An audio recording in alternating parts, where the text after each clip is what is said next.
வணக்கம். டான் தமிழொலியின் காலை நேர பிரதான செய்தி அறிக்கைகளுடன் இணைந்திருக்கின்றோம். செய்திகள் வாசிக்கும் நான் ரவீந்திரன் நிர்மல். முதலில் உள்நாட்டுச் செய்திகள்.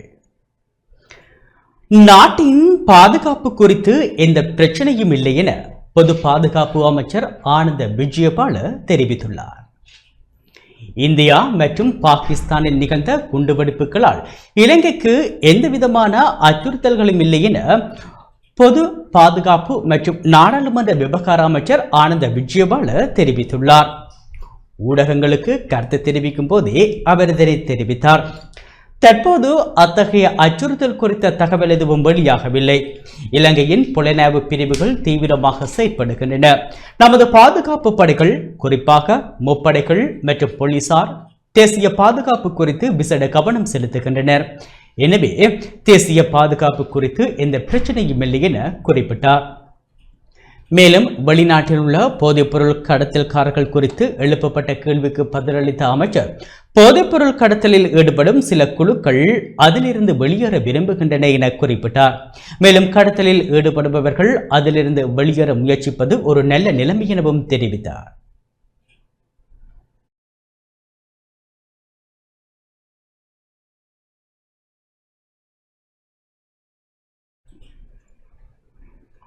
வடக்கு கல்வி அமைச்சின் விசாரணைகளை 6 மாதங்களுக்குள் முடிவெடுத்த ஆளுநர் பணிப்புரை வழங்கியுள்ளார். வடக்கு மாகாண கல்வி அமைச்சின் கீழ் கடந்த காலங்களில் முன்னெடுக்கப்பட்ட பல விசாரணைகள் இன்னும் முடிவுறுத்தப்படவில்லை. தங்களுக்கு வேண்டப்படாதவர்களுக்கு எதிரான விசாரணைகள் துரிதமாகவும் வேண்டப்பட்டவர்களுக்கு எதிரான விசாரணைகள் முன்னெடுக்கப்படாமல் இழுத்தடிக்கப்படுகின்றன என்ற குற்றச்சாட்டு முன்வைக்கப்பட்டுள்ளது. இந்நிலையில் அனைத்து விசாரணைகளையும் 6 மாதங்களுக்குள் நிறைவு செய்யுமாறு வடக்கு மாகாண ஆளுநர் நாவண்ணா வேதநாயகன் பணிப்புரை விடுத்துள்ளார். வடக்கு மாகாண கல்வி பண்பாட்டு அலுவலர்கள், விளையாட்டு மற்றும் இளைஞர் விவகார அமைச்சின் கீழ் இந்த ஆண்டு நடைமுறைப்படுத்தப்படும் திட்டங்களின் நிதி மற்றும் பௌதீக முன்னேற்றம் தொடர்பான மாதாந்திர கலந்துரையாடல் வடக்கு மாகாண ஆளுநர் நாவண்ணா வேதநாயகன் தலைமையில் நேற்று ஆளுநர் செயலகத்தில் நடைபெற்றது. இதில் கல்வி திணைக்களம், விளையாட்டு திணைக்களம் மற்றும் பண்பாட்டு அலுவலர்கள் திணைக்களத்தினால் நடைமுறைப்படுத்தப்படும் திட்டங்களின் முன்னேற்றங்கள் ஆராயப்பட்டன. கல்வி திணைக்களத்தின் கீழ் பல்வேறு நிதி மூலங்களில் இருந்து முன்னெடுக்கப்படும் திட்டங்கள் ஒவ்வொரு வலிய ரீதியாக மதிப்பாய்வு செய்யப்பட்டன. சில ஒப்பந்தக்காரர்கள் காட்டும் அலட்சியமான பணி செயல்முறை குறித்தும் கலந்துரையாடப்பட்டது. ஒப்பந்தக்காரர்களின் பணிகளை மதிப்பீடு செய்து அவற்றை பகிரங்கப்படுத்தி எதிர்காலத்தில் அவர்களுக்கு எதிரான நடவடிக்கைகளுக்கான பரிந்துரைகள் முன்வைப்பதும் பற்றியும் ஆராயப்பட்டது. திட்டங்கள் முடிவடைந்த பின்னரும் ஒப்பந்தக்காரர்கள் சிட்டைகளை வழங்காமல் கொடுப்பனவுகளை தாமதப்படுத்துவது குறித்தும் விவாதிக்கப்பட்டது. திணைக்கள ரீதியான மீளாய்வுக்கு பின் வடக்கு மாகாணத்தின் சில பிரதேசங்கள் கஷ்ட பிரதேசம் அல்லது அதிகஷ்ட பிரதேசம் வகைப்படுத்தலில் இருந்து நீக்கப்பட்டவை குறித்து கலந்துரையாடப்பட்டது. அவை மீளவும் நடைமுறைப்படுத்துவதற்கான நியாயப்பாடுகளுடன் கோரிக்கை முன்வைக்குமாறு ஆளுநர் பணிப்புரை விட்டார். மேலும் கடல் கடந்த தீவுகளில் பணியாற்றும் ஆசிரியர்கள் மற்றும் அதிபர்களுக்கு பொது நிர்வாக உள்நாட்டு அலுவலர்கள் அமைச்சின் சுற்றறிக்கை கிணங்க ஆபத்து கொடுப்பனவை வழங்க துரிதமான நடவடிக்கைகள் எடுக்குமாறும் அவர் உத்தரவிட்டார். பாடசாலைகளில் பல்வேறு காரணங்களின் பெயரில் மாணவர்களிடமிருந்து பணம் வசூலிக்கப்படுவதாக தொடர்ச்சியான முறைப்பாடுகள் கிடைத்துள்ளதாக ஆளுநர் குறிப்பிட்டார். அத்தகைய அதிபர்களுக்கு எதிராக நடவடிக்கை எடுக்குமாறு வலய கல்வி பணிப்பாளர்களுக்கு அவர் அறிவுறுத்தினார். மேலும் வலய கல்வி பணிப்பாளர்களும் அதிகாரிகளும் பாடசாலைகளுக்கு திடீர் கண்காணிப்பு நடவடிக்கைகளை மேற்கொள்ள வேண்டும் என ஆளுநர் வலியுறுத்தினார். இந்த கலந்துரையாடலில் வடக்கு மாகாண பிரதம செயலாளர், ஆளுநரின் செயலாளர், கல்வி அமைச்சின் செயலாளர், பிரதம செயலாளர், கல்வி, விளையாட்டு, பண்பாட்டு அலுவலர்கள் திணைக்கள பணிப்பாளர்கள், மாகாண கட்டடங்கள் திணைக்கள பணிப்பாளர், வலய கல்வி பணிப்பாளர்கள் மற்றும் மாவட்ட ஒருங்கிணைப்பு குழு தலைவரின் யாழ்ப்பாணம், கிளிநொச்சி இணைப்பாளர்கள் கலந்து கொண்டனர்.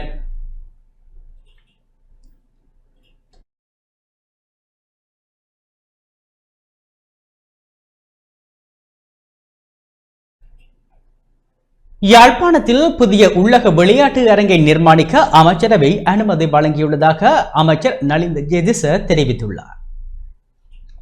வடக்கு மாகாணத்தில் விளையாட்டுகளை ஊக்குவிப்பதற்கும் அத்தியாவசிய விளையாட்டு உட்கட்டமைப்பு வசதிகளை மேம்படுத்துவதற்கும் முக்கியத்துவம் அளித்து யாழ்ப்பாண மாவட்டத்தில் புதிய உள்ளக விளையாட்டரங்கை நிர்மாணிப்பதற்கான யோசனைக்கு அமைச்சரவை அனுமதி அளித்துள்ளதாக அமைச்சரவை பேச்சாளர் அமைச்சர் நலிந்த ஜெயதிஸ் தெரிவித்துள்ளார்.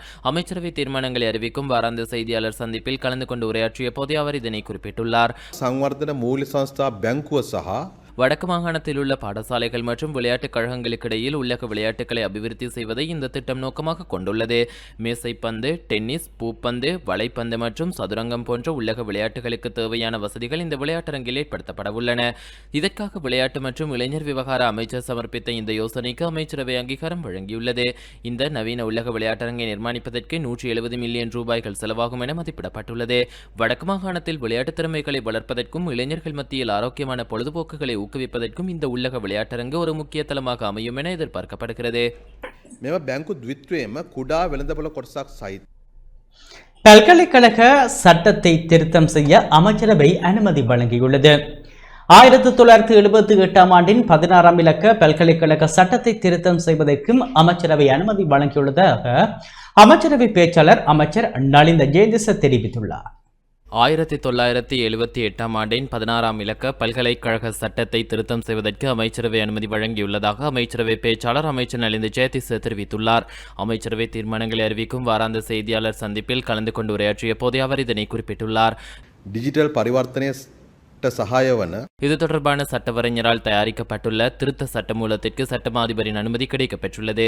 1978 ஆண்டின் 16ஆம் இலக்க பல்கலைக்கழக சட்டத்திற்கு முன்மொழியப்பட்டுள்ள திருத்தங்களுக்கு அமைய பீடாதிபதி பதவிக்கு நியமிப்பதற்கு தகமைகளுக்கு ஏற்புடைய வகையில் அளவுகோல்களை விரிவாக்கம் செய்வதன் மூலம் திறன் அடிப்படையில் தேர்ந்தெடுக்கும் செயல்முறைக்கு இயலுமை கிடைக்கும். இந்த திருத்தங்கள் மூலம் பல்கலைக்கழகங்களில் பிரதான கல்வி நிர்வாக பதவிகளுக்காக தகமை பெற்ற விண்ணப்பதாரிகளின் எண்ணிக்கையை அதிகரிப்பதற்கும் அதன் மூலம் நிறுவன நிர்வாகத்தை பலப்படுத்த ஏற்பாடுகள் வகுக்கப்பட்டுள்ளன. அதற்கமைய குறித்த சட்டமூலத்தை அரச வர்த்தமானியில் வெளியிடுவதற்கும் பின்னர் நாடாளுமன்ற அங்கீகாரத்திற்காக சமர்ப்பிப்பதற்காகவும் கல்வி, உயர்கல்வி மற்றும் தொழிற்கல்வி அமைச்சராக பிரதமர் சமர்ப்பித்துள்ள யோசனைக்கு அமைச்சரவை அனுமதி அளித்துள்ளது. கிளிநொச்சி மாவட்ட அபிவிருத்தி நிகழ்ச்சி திட்டங்களின் முன்னேற்ற மீளாய்வு கூட்டம் நேற்று இடம்பெற்றது. கிளிநொச்சி மாவட்டத்தில் நடைமுறைப்படுத்தப்பட்டு வரும் அபிவிருத்தி நிகழ்ச்சி திட்டங்களின் முன்னேற்ற மீளாய்வு கூட்டம் நேற்று மாவட்ட அரசாங்க அதிபர் எஸ் முரளிதரன் தலைமையில் மாவட்ட செயலக மாநாட்டு மண்டபத்தில் இடம்பெற்றது. தலைமை உரையாற்றிய கிளிநொச்சி மாவட்ட அரசாங்க அதிபர் எஸ் முரளிதரன் இவ்வாண்டுக்குரிய திட்டங்களை விரைவாக உரிய காலத்தில் தரமாக சரியாக நிறைவேற்றி முடிக்க வேண்டும் என வலியுறுத்தினார்.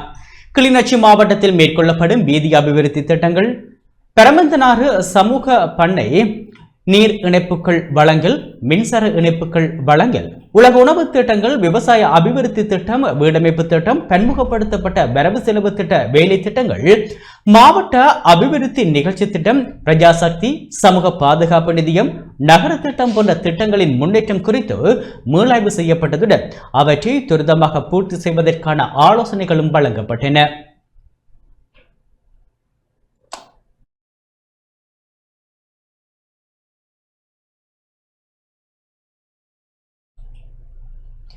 இணைந்து ஒளிரும் மலர்கள் நிகழ்வு யாழ்ப்பாணம் கொடிகாமத்தில் இடம்பெற்றது.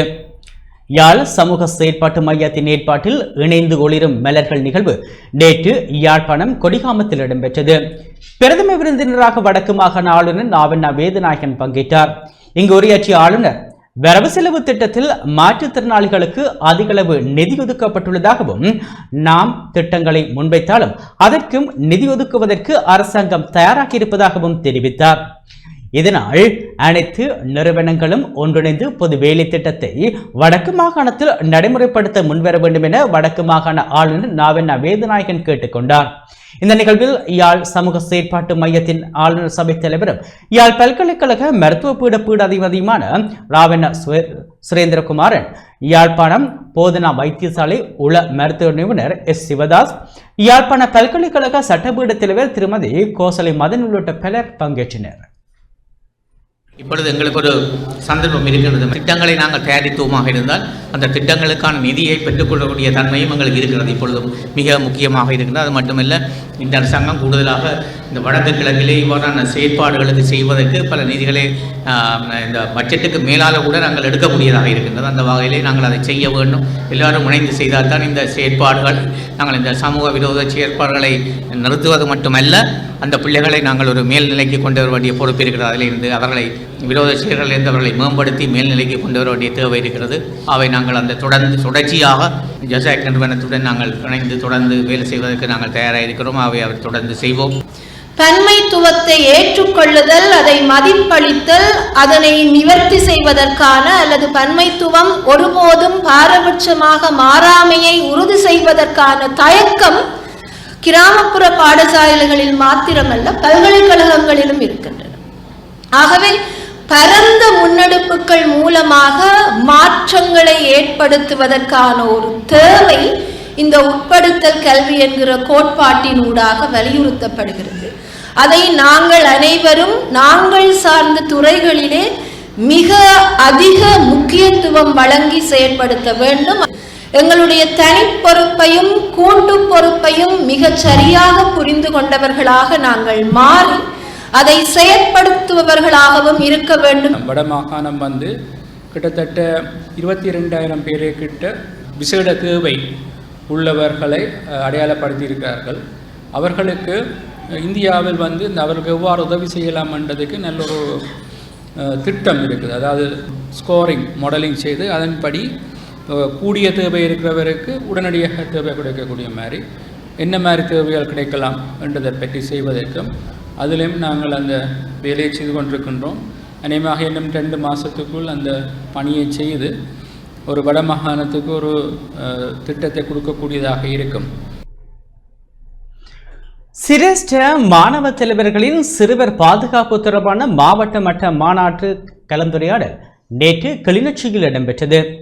தேசிய சிறுவர் பாதுகாப்பு அதிகார சபையின் சிரேஷ்ட மாணவ தலைவர்களின் சிறுவர் பாதுகாப்பு தொடர்பான மாவட்ட மட்ட மாநாட்டு கலந்துரையாடல் கிளிநொச்சி மாவட்ட செயலக திறன் விருத்தி மண்டபத்தில் இடம்பெற்றது.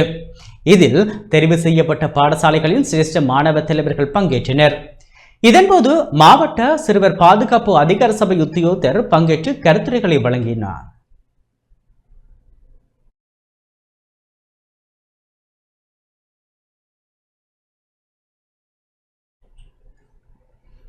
முல்லைத்தீவு உடையார்கட்டு பகுதியில் உணவகம் ஒன்றுக்கு எதிராக சட்ட நடவடிக்கை மேற்கொள்ளப்பட்டுள்ளது. முல்லைத்தீவு உடையார்கட்டு பகுதியில் அமைந்துள்ள பிரபலமான உணவகம் ஒன்றுக்கு எதிராக சட்ட நடவடிக்கை மேற்கொள்ளப்பட்டுள்ளது. அந்த பகுதியை சேர்ந்த நபர் ஒருவர் மதிய உணவுக்காக குறித்த உணவகத்தில் இருந்து 5 பார்சல் உணவுகளை வாங்கி சென்றுள்ளார்.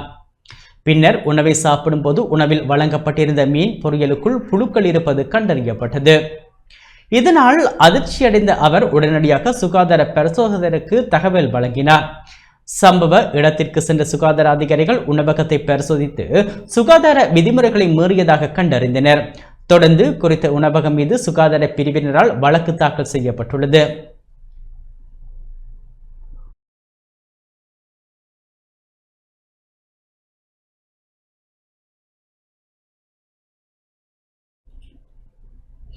தனது பெயருக்கும் கௌரவத்துக்கும் பங்கம் விளைவிக்கக்கூடிய வகையில் நடராஜா பெஞ்சமின் கனகரத்னம் என்பவர் செயற்படுவதாக நாடாளுமன்ற உறுப்பினர் செல்வம் அடைக்கலநாதன் கவலை வெளியிட்டுள்ளார்.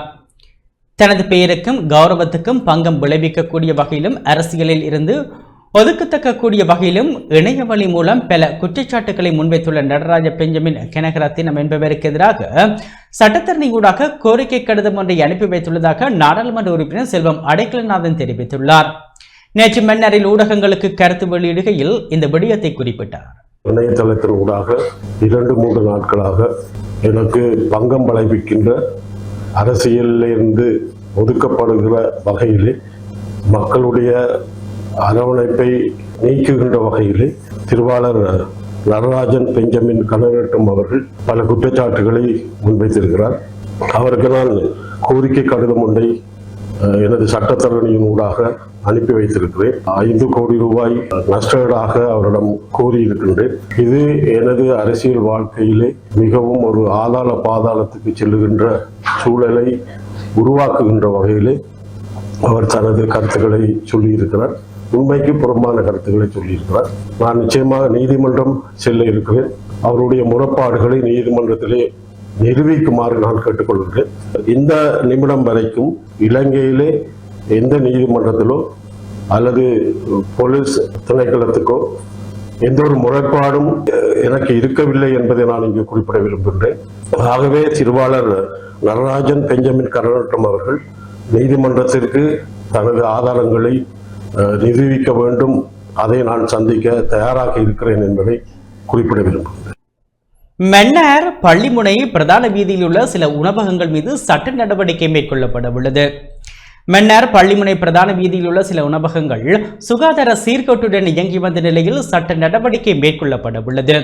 நேற்று மன்னார் பொது சுகாதார பரிசோதகர்கள் தலைமையிலான குழுவினரால் கண்காணிக்கப்பட்ட நிலையில் பல்வேறு சுகாதார சீர்கேடுகள் காரணமாக உணவகங்கள் மீது சட்ட நடவடிக்கை மேற்கொள்ளப்பட உள்ளது.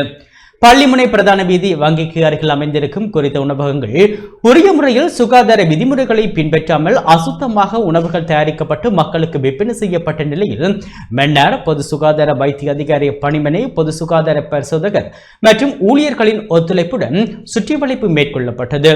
குறித்த உணவகங்கள் பல்வேறு சுகாதார குறைபாடுகளுடன் இயங்கி வந்ததுடன் உணவகத்தின் கழிவு நீர் உரிய விதமாக அகற்றப்படாமல் புழுக்கள் இலையான் உருவாகியும் அதே நேரம் ஆரோக்கியமற்ற விதமாக உணவகங்கள் தயாரிக்கப்பட்டிருந்தமை உணவுப் பொருட்கள் பாதுகாப்பற்ற முறையில் களஞ்சியப்படுத்தப்பட்டிருந்தமை கண்டறியப்பட்டது. அதன் அடிப்படையில் குறித்த உணவகத்துக்கு எதிராகவும் உரிமையாளர் மீதும் பல்வேறு பிரிவுகளில் மன்னார் நீதவான் நீதிமன்றத்தில் வழக்கு தாக்கல் செய்யப்பட உள்ளது.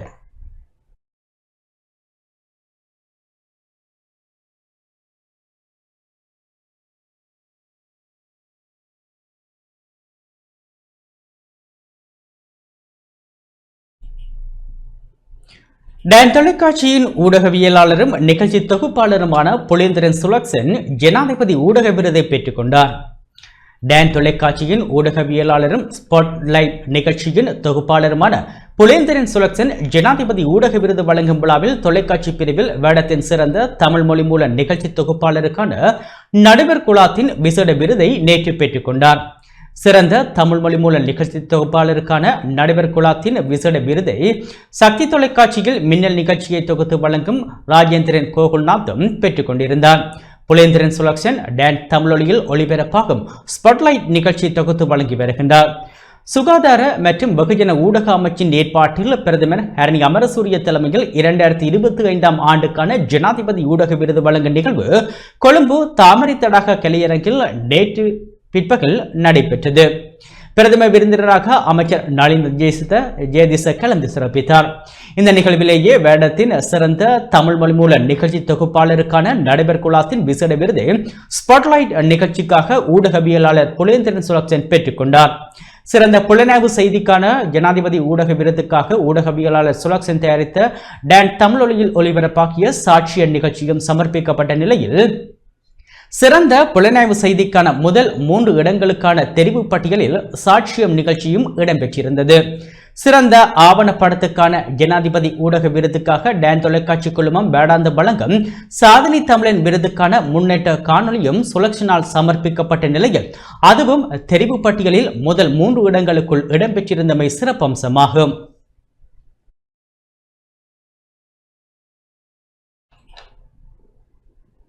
இத்துடன் நமது இந்த செய்தி அறிக்கை நிறைவு பெற்றது. தொடர்ந்தும் எமது நிகழ்ச்சிகளுடன் இணைந்திருங்கள். வணக்கம்.